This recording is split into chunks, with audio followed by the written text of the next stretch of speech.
right. This morning, this was a great topic for me this morning. I'm going to preach to me this morning. My goodness. I didn't even put my topic up. Man, am I going in circles this morning? Here we go. I lost my topic. Waiting on the Lord. All right. Waiting on and I got to get my stream going here. Got to get that stream going. There we go. All right. I like that stream.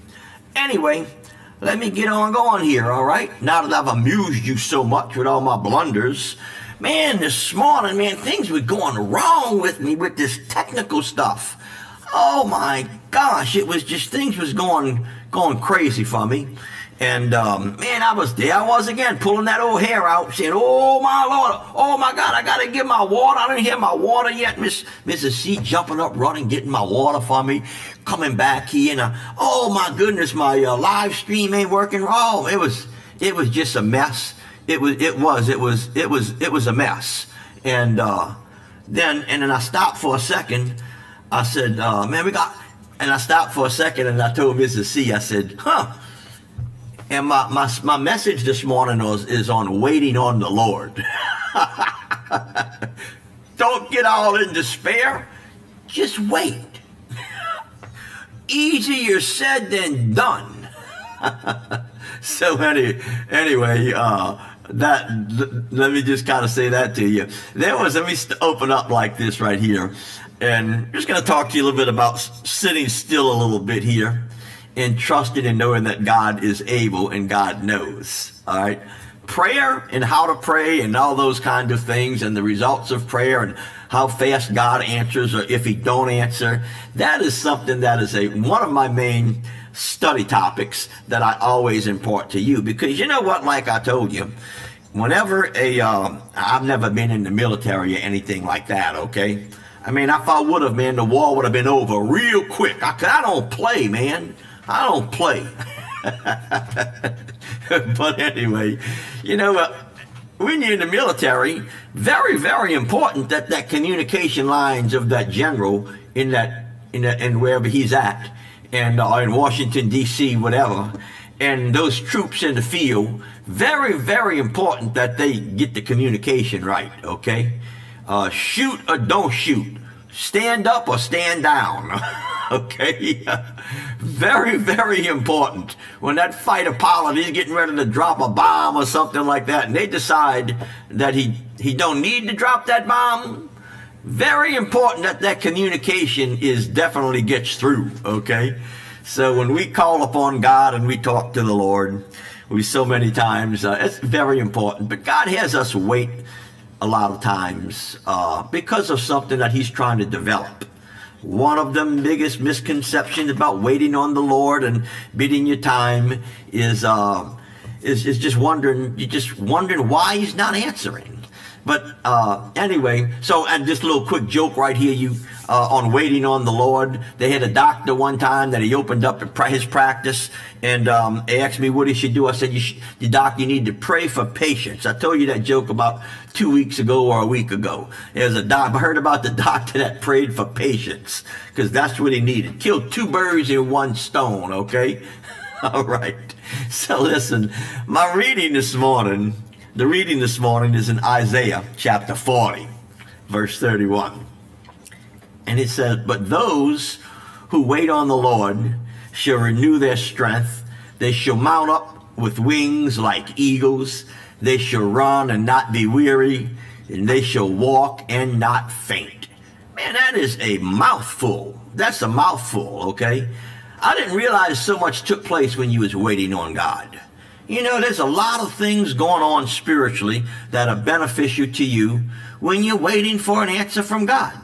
Now, I got to tell you, I was very impressed with something that I came across in the Bible, and it was when the prophet was praying, and he was praying for God to give him some understanding about something and wisdom and to interpret a vision that might have been, and he's praying, and man, all of a sudden, after he finished the prayer, which was about a 2 to 3 to 4 minute prayer, that's about it when you read it in the Bible, it says that Gabriel got up and came and gave him the answer and was there to talk to him and answer that prayer. Gabriel left heaven, came all the way down from the other side of the North Star, where, all the way down through heaven. Oh, man, that takes a million or so plus light years to get to the earth from the north. He come all the way from that distance, and within 3 minutes, it said that the angel was here. It does say that he got up and he rose swiftly. Well, I guess he was trucking it, putting the gas on. But he got from heaven to here just that quick, because God knew that the prophet needed the answer like right now, man, like right now. Another instance in the Bible, I told you about this not long ago. I think it was Philip. I may have that wrong. Forgive me. I think it was Philip. That he was, the Ethiopian was praying. He was 20 miles away. 20 miles away, and he needed that interpretation over something of the scripture that he was reading, because he was going to preach in Africa. He was going to give the gospel in Africa. And he was the Ethiopian. And it says that God immediately transformed him, put him in front of him, and that was a 20-mile track, and that would have taken, I guess, all day plus to walk that distance. But the prophet needed that answer right away. There's also a situation in the Bible where he was in Daniel, where he was praying, and he says, "Why did you not answer my prayer so quickly? Why you made me wait?" He says, because when the angel with the prayer left earth and was carrying that prayer up to heaven, this gives you so many nice,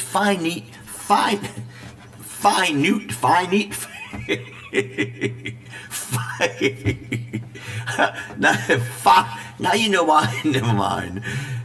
That gives you so many details about how God works in the proof, the proof that's in the pudding when I read these things. But it said that when the angel left to get to heaven, through the first, second, and third heaven, as we describe in the Bible, it says that one of the angels of the devil, one of the devil's angels, fought with the angel to try and keep those prayers from getting to God. Man, that stuff is so interesting. Here you got two other people in the Bible that get an answer right away, okay? Then you have a situation where an angel, a demon, is wrestling, okay, between here and heaven to try and keep those prayers from getting to God. And so he explained to him what the difficulty was. Kind of like the UPS guy trying to give you some kind of story about why it took longer for the package to get to you, okay? All right, we had a delay and some snowfall and this, that, and the other. Trying to be a little funny this morning, but I'm trying to paint a picture with you so that you can understand I got to understand the reality of things. But, I might have been from Missouri, where you have to show me stuff, okay, in order for me to believe. But anyway, and as I talked to you this morning about waiting on the Lord, actually waiting on God and those answers right there are reasons. But in the scripture this morning, when I'm reading in Isaiah, and listen, just to kind of make sure that I was preaching to myself so I could feel the pain, okay? All right? Somebody that teaches somebody how to box, well, I don't want anybody to teach me how to box that ain't never got punched before. Yeah, I mean, come on, man. Like, you trying to teach me how to box and you ain't never even got hit before? Come on. So you know what? This morning, man, I was talking on waiting on the Lord, and I had to laugh because I was having all kind of problems again with my technical things over here, okay? And like, man, I got 2 more minutes. Oh my gosh, 2 more minutes. I got to get this thing rolling. Didn't even have a chance to alert you guys this morning and tell you that I was on. Oh my goodness, I was just going nuts. And then when I pressed that button, you know me. Hello, how y'all are? How y'all doing? This is Mr. C on that ministry road. And man, y'all thought that I've been happy ever since I woke up this morning, man. Not the case, okay? I do laugh like this always too. I think you can kind of tell I do. But anyway, and so I'm thinking like, okay, I told Mrs. C, like I mentioned to you a minute ago, I said my sermon this morning was being patient and waiting on the Lord. Go figure that.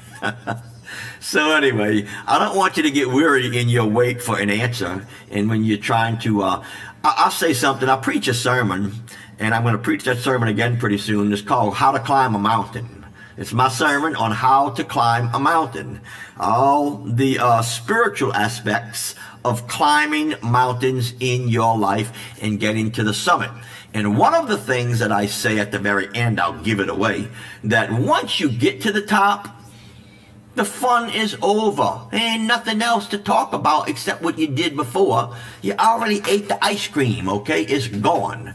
So in life, I say that a lot. In life, as you are climbing your mountain, as you are working for the Lord, as you are going through this life, okay, with all of the despair and the problems that come before you and the needs that you have to be met in your quest in life, needing God's help, well, and if you don't need God's help, don't worry about it. Do it on your own.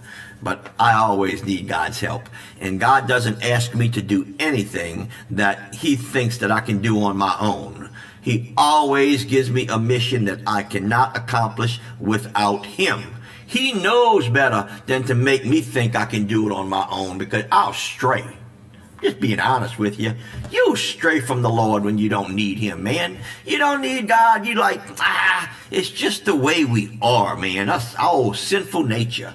So you always need the Lord, and that's always why he fed the Israelites in the desert one day at a time. He gave them a week's supply or a month's supply. Man, they wouldn't even bother about him. Moses goes up to the top of Mount Sinai, and by the time he comes down, they had already melted their jewelry and made a golden cake. Forgot totally about God, man. Oh, yes, indeed. All right, I'm going to read this verse one more time. But those who wait on the Lord shall renew their strength. They shall mount up with wings like eagles. They shall run and not be weary, and they shall walk and not faint. You get renewed strength. You get to fly high. You run and you stay refreshed. You don't get weary. You walk and you do not faint. How you like that? One more illustration for you right here, okay? We had some prayer before this, so I don't exactly have 15 minutes of talking to you, but I'm going to take my 15 minutes. Got another 4 to 5 more minutes that I'm owed, okay? All right. So, hey, listen, I hope y'all are amused with all my foolishness, okay? I hope you are, all right? But anyway, you got to think about things in life, man. I don't know why God has us to do such foolish things sometimes. Kind of like he messes with us like you do your kids. You kind of make your kid go do things. You tell your kid to go get some sky hooks. Go in the shed and get some sky hooks. Those things where you can hang something any place you want. There ain't no such thing as a sky hook. Or go get some of that striped paint. All that stuff that people do to you when you're the first day on the job, okay? It seems like God does that to us, man. God sits up there and laughs like crazy. And look at when they was going up the walls of Jericho, man. They're out there in that desert and they come across Jericho. They got all these walls, man, these big old high walls. And they sitting on top of that wall. They just laughing at them Israelites down there, man. Just laughing at them. And God says, let's give them something to laugh about, man. Let's march around here and do a second line. Y'all get them old handkerchiefs out. Yes, indeed. We're going to get old trombone shorty up there, and he's going to play that music. And we're going to march around and act like we just having a ball. And like, you know what? You know what, man? This, Joshua, look, hey, this is war, man.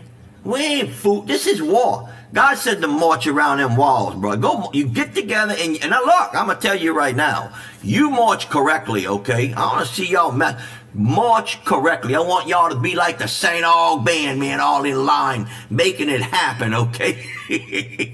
That St. Aug band can march, brother. All right? They can march. But anyway, they ought to put, I'm being funny here, they ought to put just one white boy in that St. Aug band and people be making, because he couldn't do it right. I can tell you that right now. That St. Aug band, they can march. But anyway, let me be quiet before I get myself in a lot of trouble, okay? So they marched around that Jericho wall, And can you imagine what they were doing? And then look, the second day, you know what he said? You know what we're going to do today? You ain't going to believe what we're going to do today. What we're going to do today to get to win this battle?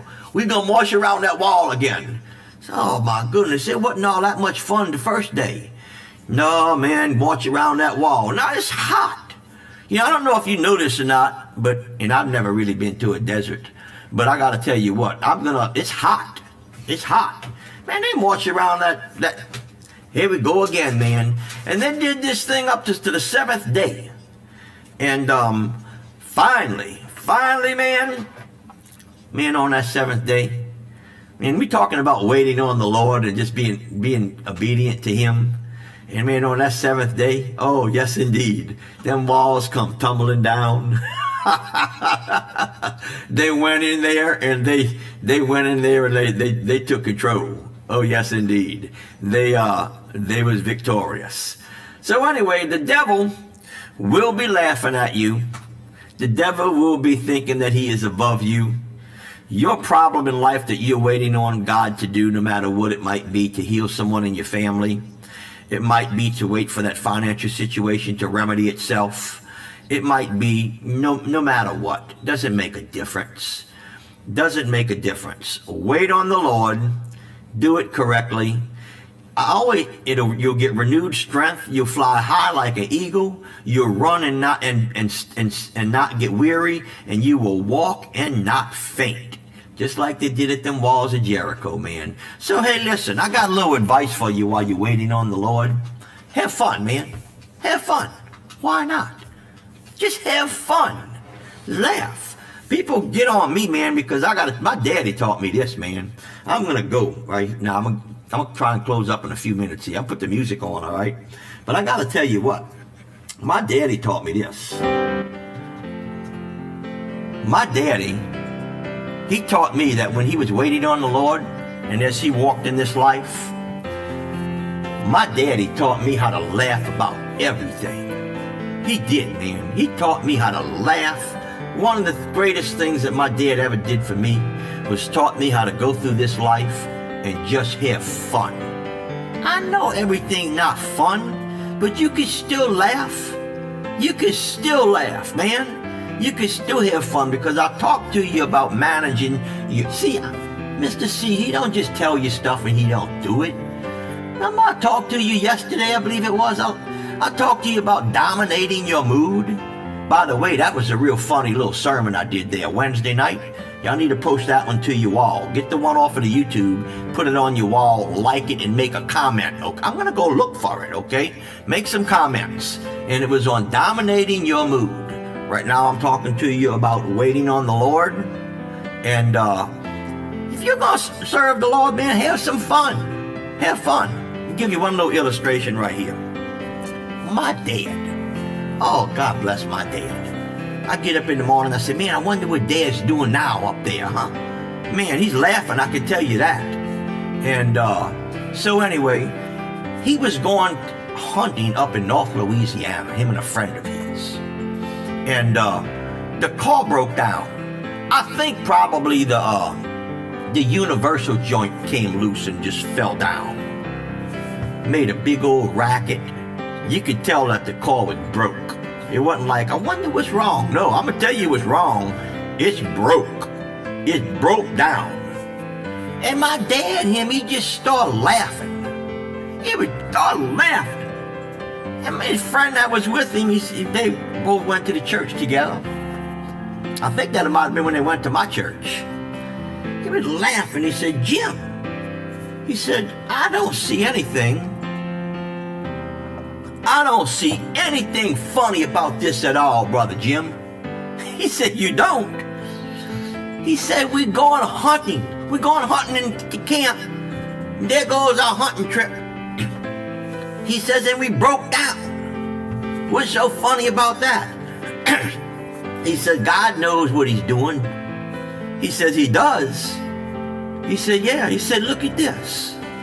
Look right there. They got a mechanic shop. It was like 5 in the morning or 4 in the morning or something like that. He said, that mechanic shop's going to be open in the morning and we right here, man. That mechanic shop right there. He'll fix He said, okay. He said, he said, whoa, he says, it's better than that. Francis, okay, better than that, how? He said, look at this. They got a donut shop just right there. Look at that. The sign's still on, open 24/7. We're going to go over there, eat us some donuts for a couple of hours. They going to fix the car, and we're going to still go hunting. He says, God knows what he's doing. And my dad friend, he says, I got to tell you one thing. Your daddy is crazy. You know what? My daddy, he knew how to wait upon the Lord. He was the best of the best. Anyway, let me go, man. I just get to going on and talking to you and all that. Yeah, Debbie says I'm a half hour already. Sorry about that, but I just couldn't shut up this morning. I was happy. But anyway, hey, listen, God bless you. Let me let you go.